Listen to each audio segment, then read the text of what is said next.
Hi students, welcome to lesson number 12, Unemployment.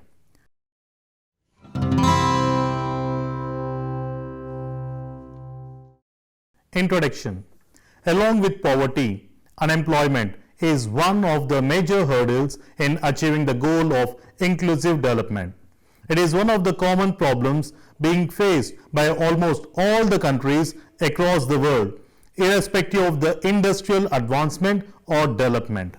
According to United Nations International Labour Organization's report, the global unemployment is projected to increase around 2.5 million in 2020 and almost half a billion lack adequate access to paid work. According to World Bank report, the unemployment rate in India is 5.4%. The population in the working age group in the world is constantly increasing. Hence, there is a great pressure on the respective governments to create employment opportunities to its people. This problem is much serious, especially in the Asian countries than the African and Latin American countries due to overpopulation. Hence, there is a need to understand the causes and effects of unemployment on society.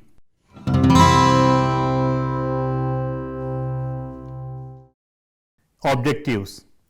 After the completion of this lesson, you will be able to define unemployment, explain the causes for unemployment, explain the effects of unemployment, explain various remedial measures initiated by the Government of India.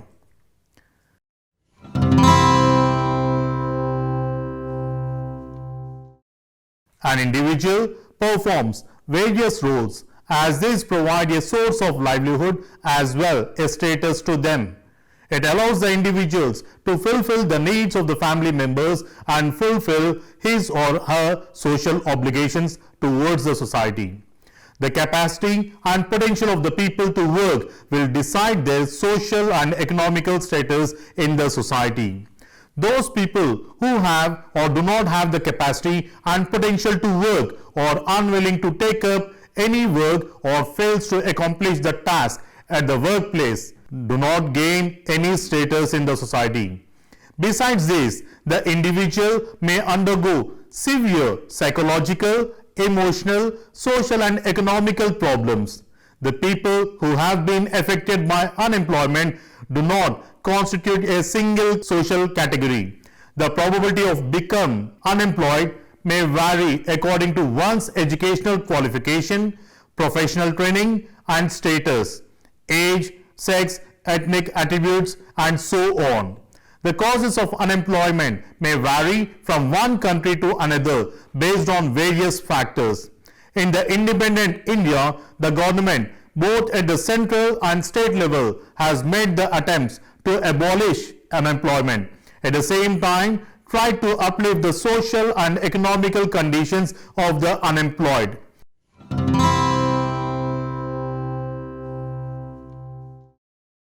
Definitions of unemployment. According to Memoria, unemployment is a state of worklessness for a man who is fit and willing to work. That is, it is a condition of involuntary and not voluntary idleness. The International Labour Organization defined the unemployment on the 13th Conference of Labour Statistics as persons without work who are currently available for work and seeking work. According to De Mello, unemployment is a condition in which an individual is not in a state of remunerative occupation despite of his or her desire to do so. The Planning Commission of India has described a person as marginally unemployed when he or she remains without work for 6 months in a year. International Labour Organization considers individuals as employed who work for minimum 15 hours in 2 days or 5 days in a week. This concept is being accepted in the developed countries where the individuals are covered with social security. But this concept cannot be adopted by the developing countries like India, which do not have unemployment insurance scheme. From the above definitions, it is clear that people who are capable and willing to work but are not getting any opportunity to be employed are treated as unemployed. Unemployment has three elements. They are: the individual should be capable to work, individual should be willing to work, and third one is individual should make some efforts to also find a job. Based on this criteria, the individuals who are physically challenged or mentally disabled, chronically ill and unable to work, religious mendicants, beggars and others who do not wish to work cannot be considered as unemployed.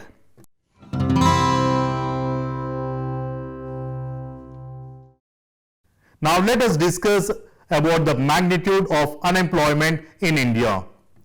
In India, the National Sample Survey Organization conducts surveys on employment or unemployment scenario in the country. NSSO takes the figures about the unemployment from the Employment Exchange Office, where the people voluntarily register and is usually found in the urban areas. Some estimates of unemployment in India are: the number of unemployed people registered in Employment Exchange in 1952 was 4.37 lakhs and it has been increased to 433.76 lakhs by December 2016. Among 433.76 lakh job seekers, 157.31 lakh job seekers were women.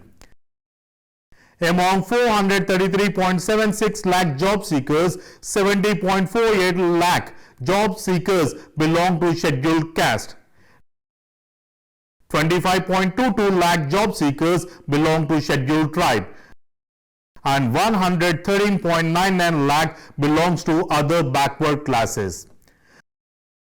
The total job seekers who are in the age group of 15 to 29 years are 279.33 lakh as on December 2015. Total 397.09 lakh educated job seekers have completed their 10th and above standard were registered on live register of Employment Exchange by the end of December 2015.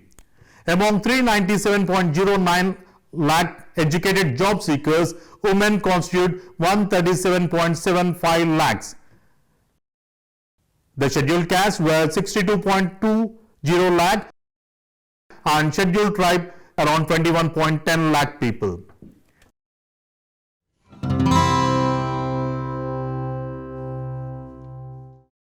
Now let us discuss about various types of unemployment. Unemployment can be classified into various types. The first one is seasonal unemployment. This type of unemployment is associated with agriculture sector and certain manufacturing units like sugar, cotton processing units, ice factories and so on. The sugar and ice factory cannot provide employment for the workers throughout the year. Hence, the workers will be employed during a particular season.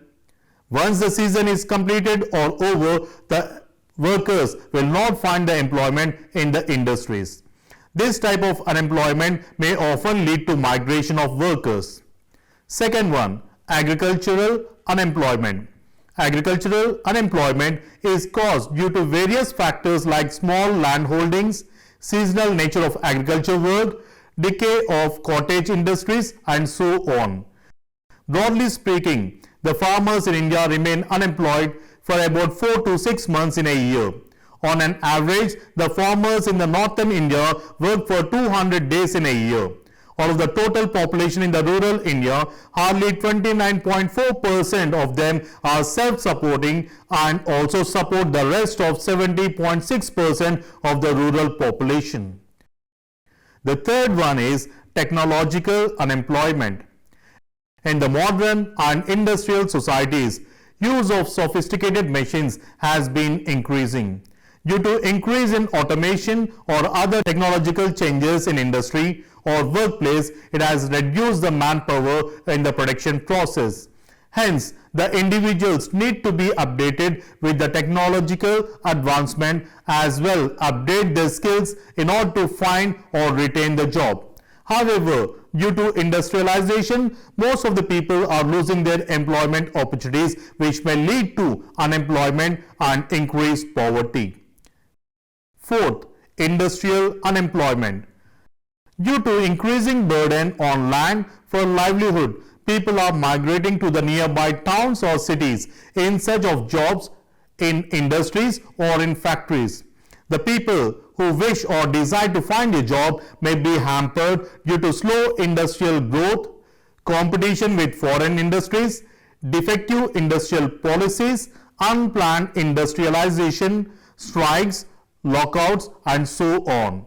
These are the causes of industrial unemployment. The fifth one is educational unemployment. This educational unemployment is mainly caused because the education is largely unrelated with the skills required to find a job. The educational system is slowly being modifying their courses in order to cater the needs of the people in terms of employability and as per the industrial requirements. However, much more need to be done in order to enhance the skills of the students as per the market demand or requirements. The sixth one is cyclical unemployment. In business world, the industries see growth, recessions and downfall, which directly affect the labor or workforce. The size of unemployment increases when the trade is bad and unemployment decreases when the trade is good. If the recession continues over a long period of time, the industries under cost-cutting mechanism may put off their employees. The seventh one is temporary unemployment. Young people who are capable and skillful of securing the job may not get it soon after completion of their education. They need to wait for some time for the jobs to be advertised and recruited. Sometimes people in the process of shifting from one job to another may need to remain unemployed for a specific period of time. This will call it as temporary unemployment. Eighth one, voluntary unemployment. This is found when the workers voluntarily withdraw from work. This may be due to quarrel with the employer, or he or she may not like the working conditions, or the worker may have some other source of income. Ninth one, involuntary unemployment. Lord Keynes has used the concept of involuntary unemployment for underemployment. It is the condition in which the people are not working to their full capacity. It may be due to partial employment or inferior jobs.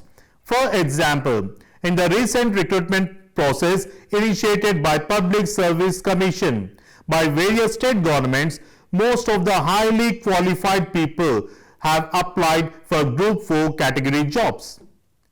10th one, structural unemployment.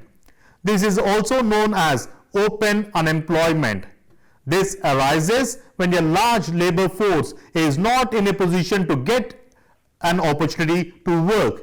It may happen due to lack of capital to provide employment opportunity to its people. 11th one, disguised unemployment.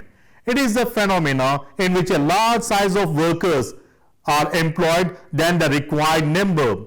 For example, in a piece of land, around 10 people are working. If 3 or 4 people are going to migrate to the other places in search of job, it does not show any effect on agriculture output or work. This shows that the contribution of 3 or 4 people is zero.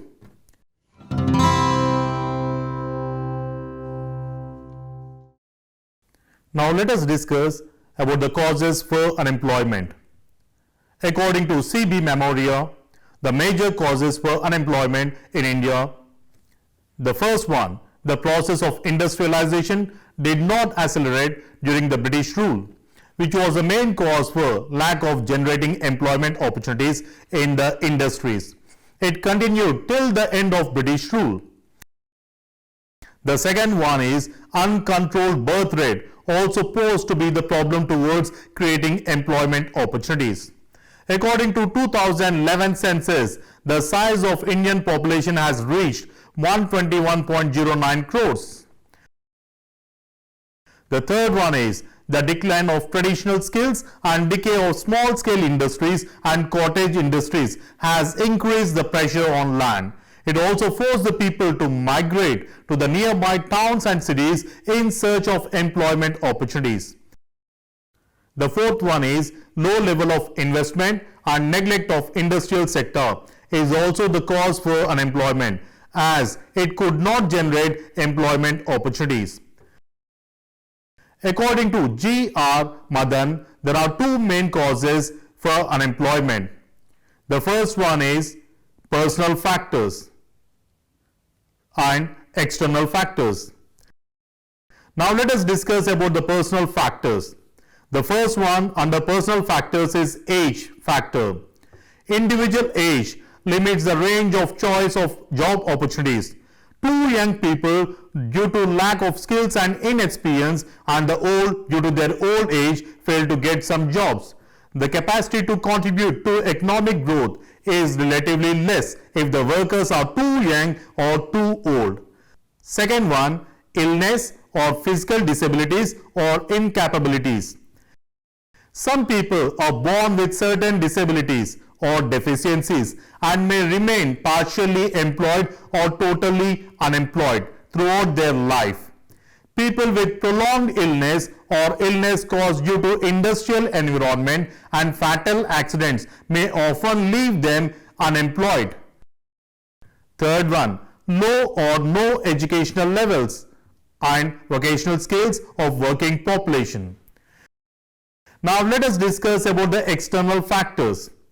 The first one under external factors is overpopulation.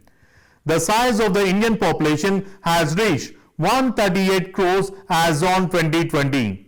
Every year, around 5 million people are becoming eligible for securing jobs. The government is not in a position to generate employment opportunities to all the people. Hence, overpopulation may increase the problem of unemployment. The second one is trade. The trade or business may subject to ups and downs due to market conditions and external relations and so on. Due to long economical depression or recession, the industries may be closed or may force some of the workers to leave the job, forcing them to be unemployed. The third one is technological advancement. Technological advancement contributes to economic growth, but due to methods which are employed by some industrialists to maximize their profits by introducing labor-saving machines may create unemployment. Fourth one, strikes and lockouts. Due to strikes and lockouts, the industrial production goes down and industries incur huge losses. The workers may become unemployed during the strike period, or sometimes the workers may be thrown out of the job, leaving them unemployed.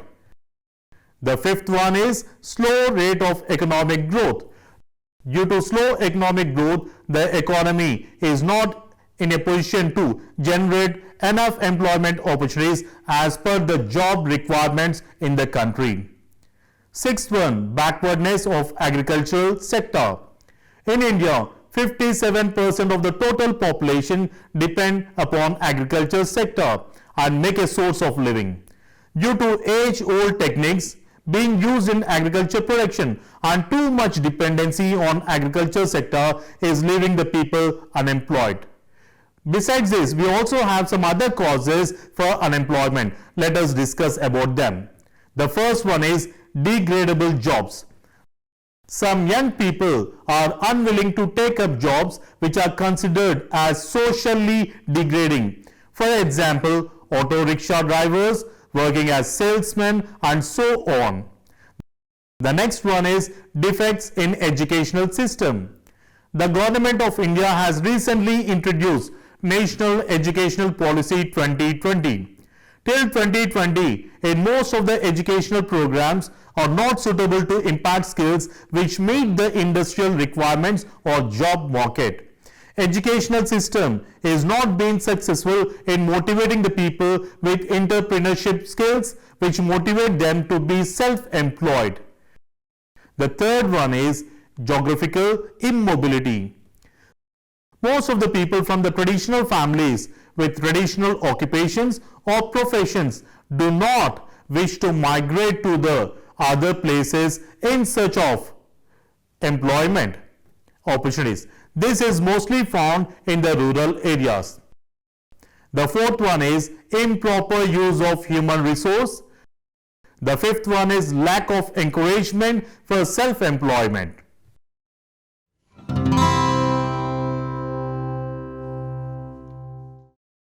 Effects of unemployment. The problem of unemployment is a serious one and has serious consequences. The first one, the unemployed person loses self-respect in the society. It may also damage one's physical, mental and moral health. The second one, the problem of unemployment gives rise to poverty. Third one, young people due to unemployment for a long period of time may indulge in illegal and wrong activities in order to make money.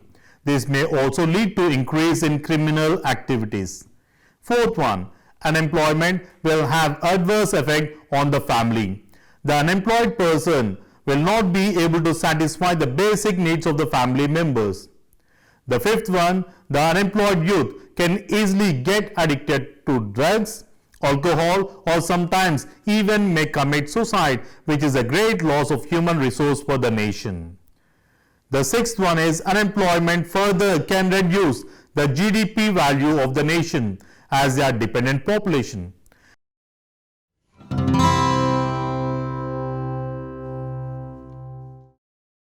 Now let us discuss about the remedial measures. The Government of India, after its independence in 1947, has taken various measures and has launched various schemes, programs and projects to generate employment opportunities, to remove unemployment. Now let us discuss them. The first one is population control. The population in India is growing on an average rate of 1.76% per year. With the increasing population, the burden on the government increases in providing basic facilities to its people. Hence, in order to keep the check on the population growth, the government has introduced family planning programs. The second one is promoting agricultural development.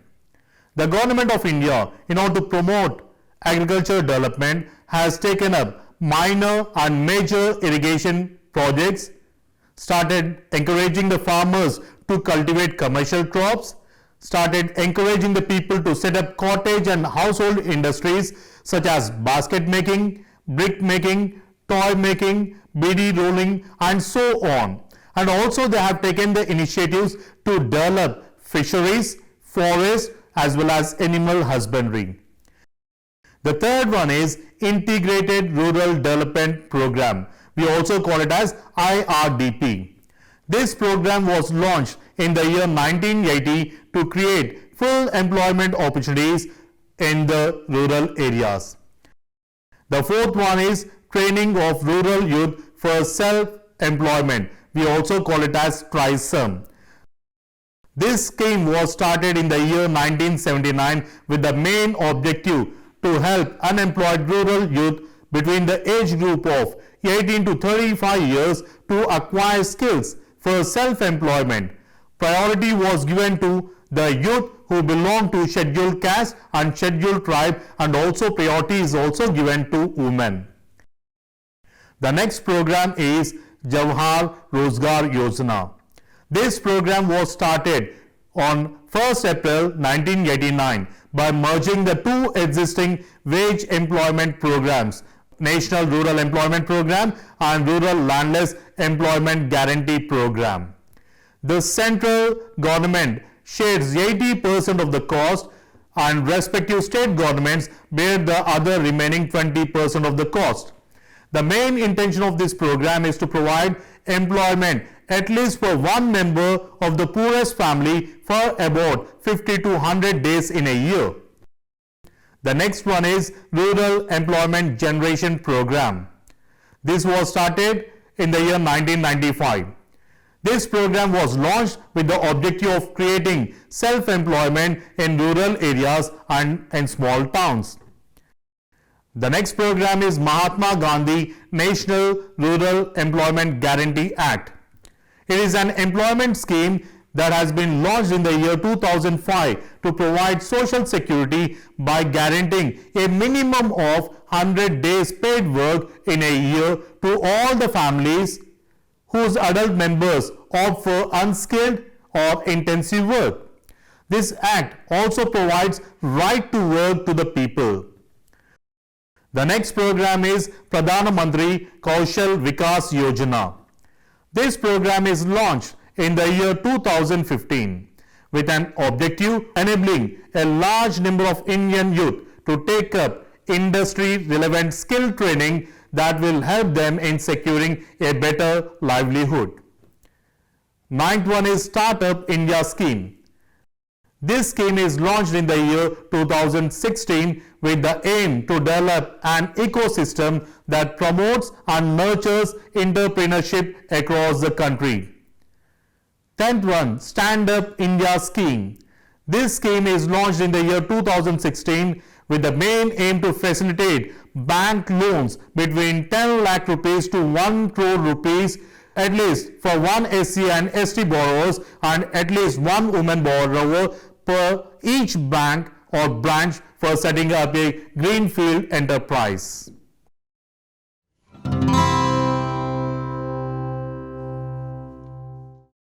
Now let us sum up.